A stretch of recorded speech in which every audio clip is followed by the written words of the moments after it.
Go, sir. Okay, so happy 50th birthday, Mama. So I really appreciate all of the things that you have done for us. I know that 23 years of sacrifices is really a lot for you, but as of now, or since that most of us is already finished studying, or yeah, I think it's time for us, and since it's your 50th birthday na, maybe you can have more time for yourself other than us. So, yeah, I wish you all the best and happy birthday. I love you. Ay, sir, sige.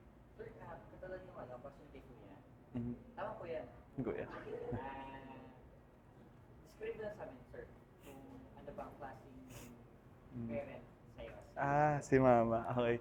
So, basta pero si Mama kasi is sobrang attention to detail talaga siya sa lahat ng bagay. And masyado siyang, bali, planado niya lahat yung nangyayari sa kanya. And then, sa sobrang advanced na mag-plan, like, lahat yung mga bagay na gusto niyang makamit, hindi man lang magkuha nung within the day or within a year, makukuha namin yun after 5 years or like 3 years. So, hindi siya instant. Like, si Mama mahilig siya sa progress and also sa like experience habang ginagawa yung mga bagay na yun.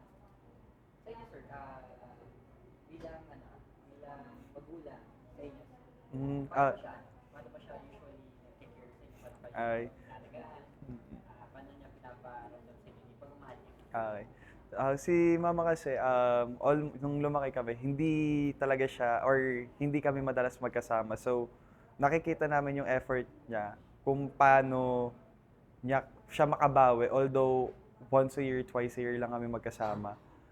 Nandun yung binibigay niya yung material na bagay. Although, malit na bagay lang. Material na bagay, and also, binabawi niya talaga when it comes to quality time and acts of service. Yun yung sa tingin ko love language ni Mama. And if paano siya mag-alaga, like sobrang sarap mag-alaga ni Mama. Like nandun yung mga scoldings and also mabunganga, pero at the same time, yeah, katulad ni Kuya sinabi, mothers knows best. Yan. Okay.